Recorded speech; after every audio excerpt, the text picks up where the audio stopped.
July August আন্দোলনের অন্যতম সেরা প্রতীক হিসেবে বিবেচিত হয় আবু সাঈদের শহীদ হওয়ার ঘটনাটি। প্রতীকী আবু সাঈদে ভরে যায় গোটা দেশ। দুঃখজনক ঘটনা হলো সেই আবু সাঈদের পোস্টমর্টেম রিপোর্ট 5 বার বদল করতে বাধ্য হয়েছিলেন কর্তব্যরত চিকিৎসক। কাতার ভিত্তিক সংবাদ মাধ্যম আল জাজিরার কাছে ডাক্তার নিজেই স্বীকার করেছেন সেই সময়ের সরকারের অনৈতিক চাপ প্রয়োগের ঘটনা। আল জাজিরার প্রতিবেদনের একটি অংশে সাক্ষাৎকার দিতে গিয়ে রংপুর মেডিকেল কলেজের চিকিৎসক রাজিবুল ইসলাম জানান, আমাকে 5 বার পোস্টমর্টেম রিপোর্ট লিখতে হয়েছে। যখনই জমা দিতে যেতাম পুলিশ বলতো এটি বদলাতে হবে। স্পষ্টতই সরকারের সর্বোচ্চ মহল থেকেই চাপ এসেছিল রিপোর্ট পাল্টাতে। আবু সাঈদের হত্যার বিষয়টিও ধামাচাপা দিতে চেষ্টা করেছিল হাসিনা সরকার।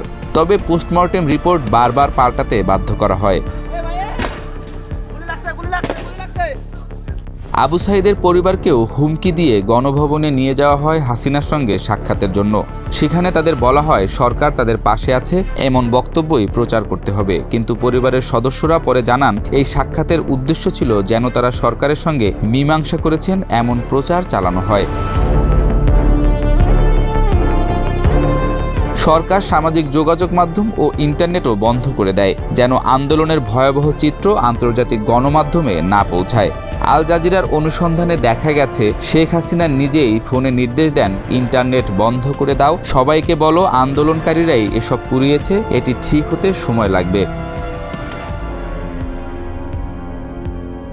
2024-এর জুলাই আন্দোলনে শিক্ষার্থীদের হত্যা করার সরাসরি আদেশ দিয়েছিল সাবেক প্রধানমন্ত্রী শেখ হাসিনা নিজেই। আন্তর্জাতিক সংবাদ মাধ্যম আল জাজিরার অনুসন্ধানী প্রতিবেদনে উঠে এসেছে শেখ হাসিনার গোপন ফোনালাপ ও দমননীতির ভয়ঙ্কর সব তথ্য প্রমাণ। জুলাইয়ের 36 দিন উন্মোচিত হচ্ছে শেখ হাসিনার গোপন আদেশনামা শিরোনামের এই প্রতিবেদনটিতে উঠে এসেছে গত বছর ছাত্র আন্দোলনের সময় শেখ হাসিনার নেতৃত্বে কিভাবে রাষ্ট্রীয় সহিংসতা ও মানবাধিকার লঙ্ঘন করা হয়েছিল তার তথ্য উপাত্ত।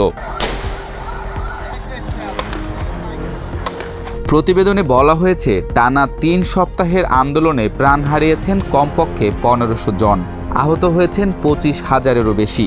আন্দোলন দমন করতে ব্যবহার করা হয় হেলিকপ্টার, ড্রোন এবং ছোড়া হয় 30 লাখের বেশি গুলি। একটি ফাঁস হওয়া ফোন রেকর্ডে 18 জুলাই শেখ হাসিনাকে ঢাকা দক্ষিণের সাবেক মেয়র শেখ ফজলে নূর তাপসকে বলতে শোনা যায়, আমি ওপেন অর্ডার দিয়ে দিয়েছি, এখন ওদের মারবে, যেখানে পাবে সেখানেই গুলি করবে। এর অর্থ ছিল আইনশৃঙ্খলা বাহিনীকে যে কোনো স্থানে প্রাণঘাতী হামলার নির্দেশ দিয়েছিল শেখ হাসিনা।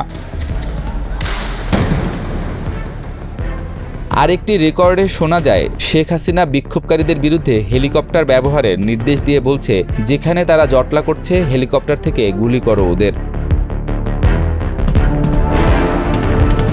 এই কথোপকথনগুলো রেকর্ড করে রেখেছিল হাসিনার ঘনিষ্ঠ সামরিক কর্মকর্তা মেজর জেনারেল জিয়াউল হাসান, যিনি পরবর্তীতে হত্যা ও গুমের মামলায় অভিযুক্ত হয়ে এখন কারাগারে আছেন। আন্তর্জাতিক অপরাধ ট্রাইব্যুনালের প্রধান কৌঁসুলি মোহাম্মদ তাজুল ইসলাম আল জাজিরাকে বলেন, এই দমন অভিযানের কোডনেম ছিল অপারেশন ক্লিন ডাউন। যেখানে আন্দোলনকারীদের বেশি জড়ো হতে দেখা যেত সেখানে ড্রোন পাঠানো হতো, এরপর হেলিকপ্টার থেকে গুলি চালানো হতো। ঢাকা উত্তর সিটি কর্পোরেশনের মেয়র আতিকুল ইসলামের সঙ্গে আলাপচারিতায় শেখ হাসিনা বলেন, তিনি এমন প্রচারণা চাইছিলেন যেন বোঝানো যায় যে সহিংসতার আসল ভুক্তভোগী হলো তার দলের সমর্থকরাই। কিন্তু প্রতিদিন ছাত্র হত্যার তথ্যসমূহ ধামাচাপা দেয়া যায়নি। হাসপাতালগুলোতে নিহতদের সংখ্যা বাড়তেই জনরোষও বাড়ে এবং সরকার দ্রুত জনসমর্থন হারাতে থাকে। 19 জুলাই শেখ হাসিনা সেনাবাহিনীকে রাস্তায় নামার নির্দেশ দেন।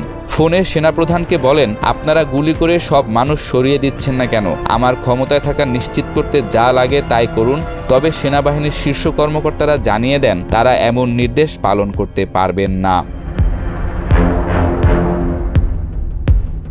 আন্দোলনকারীদের উপর রাইফেল দিয়ে গুলি চালানোর নির্দেশ দেওয়া হয় সরকারের উচ্চ মহল থেকে। সেনাবাহিনীর কিছু সদস্য এই দমননীতি অমান্য করেন এবং জানান তারা আর নিরীহ ছাত্রদের উপর গুলি চালাবেন না।